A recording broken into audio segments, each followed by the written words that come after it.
ভাই স্টোরিটা তো হওয়ার কথা ছিল অন্য।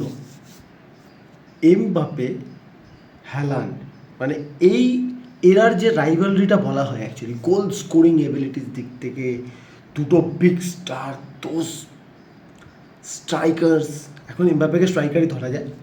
তো ওয়ার্ল্ড কাপের আজকের যে পুরো দিনটা ছিল তো এইভাবেই হতে পারতো না, আজকের মানে কালকে রাত্রির থেকে। এমবাপে, হ্যালান্ড, দুজনেরই দুটো করে গোল। হ্যালান্ডের ডেবিউ নরওয়ের হয়ে ওয়ার্ল্ড কাপে, দুটো গোল। তার মধ্যে হ্যালান্ড টিপিক্যালি যে টাইপের গোল করে সেরকমই গোল পেয়েছে।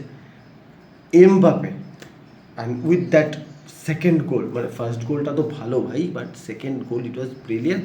কিন্তু সমস্ত হেডলাইন এইভাবে যে 38 বছরের বুড়োটা এইভাবে যে টেনে নেবে নিজের দিকে, এইভাবে 38 বছরের সো কল্ড ফিনিশ হয়ে যাওয়া। অনেকে বলছিলেন মেসি আর উচিত ছিল না এই ওয়ার্ল্ড কাপ খেলা। ভাই this Leo Messi and this Argentine side is very very very scary.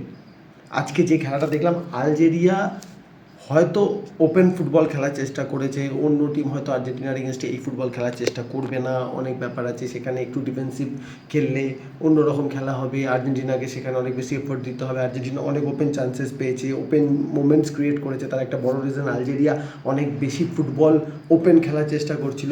এইসব কথা বলে কোনো লাভ নেই, সোজা কথা, এইসব কথা বলে কোনো লাভ নেই। আপনারা দেখলেন আজকে সকালবেলা যে জিনিসটা, Leo Messi with this brilliant hat-trick ভাই।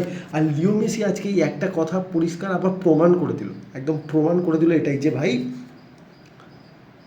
যত ইয়াংস্টার আসছে, যত আপকামিং স্টার্স আসছে ওয়ার্ল্ড ফুটবলে, লামিনে জামাল, নিকো উইলিয়ামস, ওদিকে আপনার ওলিসে, এই ও সে যে আসছে, যে বড় হেডলাইন করার চেষ্টা করো, বাট আলটিমেটলি আমার লেভেলটা আলাদা।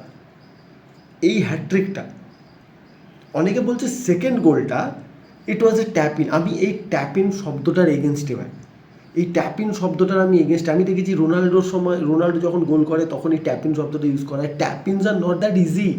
ট্যাপ ইন করার জন্য আপনাকে ওই মোমেন্টে পৌঁছতে হবে। জাস্ট চিন্তা করুন, যখন ওখান থেকে আপনার ম্যাকঅ্যালিস্টার শটটা নিয়েছে, অ্যান্ড ওই শটটা যখন গোলকিপার সেভ করে হাত থেকে রিবাউন্ডটা হচ্ছে, সেই মোমেন্টে নিজেকে অনসাইড রেখে সেখান থেকে বলটাকে ফলো করে আবার গোলকিপারের কাছ অব্দি পৌঁছে যাওয়া, দ্যাট ইজ ফুটবল ব্রিলিয়ান্স। এটা ফুটবলের নলেজ বলে ভাই, এটাকে পজিশনিং নলেজ বলে। তবে সেখানে যাওয়া পসিবল হয়। তো মাঠে বাদ বাকি আরও 10টা প্লেয়ারও তো ছিল। জুলিয়ান আলভারেজ ছিল পজিটিভ স্ট্রাইকার, সে কেন পৌঁছতে পারলো না ওখানে ট্যাপ ইন করতে? কেন মেসি পৌঁছলো? That's because positioning sense. তো আজকে আমরা লিও মেসিকে নিয়ে অ্যানালিসিস করার ক্ষমতা আমাদের কার আছে? নেই। বাট যেটা বোঝা গেল, ভাই he is hungry for his second world cup. It will be difficult, but he is hungry. আর যে ফর্ম দিয়ে মেসি স্টার্ট করেছে, he will get Jordan, he will get Austria. আর অস্ট্রিয়ার এগেনস্টে যেখানে গেগেন প্রেসিং, রালফ রাগনিকের অস্ট্রিয়া যে গেগেন প্রেসিংটা করবে, আমার মনে হয় it will be more suitable for Leo Messi. He will get more and more chances, open spaces. আর পুরো আর্জেন্টিনার টিমটা ভাই, সত্যি কথা বলছি, আজকে যখন আর্জেন্টিনা স্টার্ট করলো না, আলজেরিয়া স্টার্টেড ব্রিলিয়েন্টলি, বাট যখন আর্জেন্টিনা স্টার্ট করলো, আমার একবারের জন্য এটা মনে হয়নি যে আমরা 4 বছর টপকে ফেলেছি। 2022 ছিল না ওয়ার্ল্ড কাপ ফাইনাল? আপনার মনে হলো কি একবার যে 2022 পরে এই টিমটা 2026 খেলছে? This is same combination, same unity, একই রকমের বোঝাপড়া, game play smooth. It was a brilliant game ভাই from Argentina, it was a brilliant game.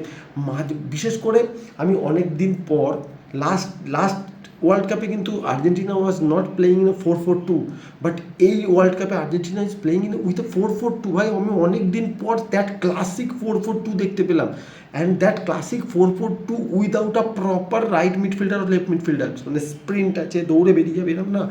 Simple team play, combination, football knowledge, excellent. আমি 4-4-2 দেখলেই না একটা কেমন আলাদা যেন একটা বেশ উত্তেজনা চলে আসে, কারণ এই 4-4-2 এর সাথে অনেক স্মৃতি জড়িত আছে আমরা যারা ইউনাইটেড সাপোর্টার। তো এই 4-4-2 দেখলে একটা আলাদা নস্টালজিয়া তৈরি হয়। আর আজকে এই 4-4-2কে যেভাবে আর্জেন্টিনার এই কোচ স্ক্যালোনি যেভাবে পুরো জিনিসটাকে আজকে ইউজ করলো, যদি এটা কন্টিনিউ হতে থাকে, যদি এইভাবে পুরো টিম যদি এইভাবে এক ইউনিটি হয়ে একটি ইউনাইটেড হয়ে খেলতে থাকে, আর যদি মেসি এই ফর্মটা ক্যারি করে, this Argentine side will be scary. চাপ আছে বস এই আর্জেন্টিনা টিমটা, কারণ তারা একটা অন্য নেশায় আছে এখন। তারা একটা মানে ওই বলে না, বাঘ যখন রক্তের স্বাদ মুখে পেয়ে যায়, তারা একটা ওয়ার্ল্ড কাপ জিতেছে and they are looking for their second one. তো এমবাপে ফ্রান্স, এটা নিয়ে মানে ভিডিওটা বেশি লম্বা করবো না। নরওয়েকে তো আমি বলেইছিলাম যে এবারে নরওয়ে একটা ডার্ক হর্স, আর ইরাকের এগেনস্টে তাদের গেম প্লেটা বুঝিয়ে দিল কেন তারা ডার্ক হর্স। তাদের অ্যাটাকিং লাইন, তাদের মিডফিল্ড, ইটস টপ নচ।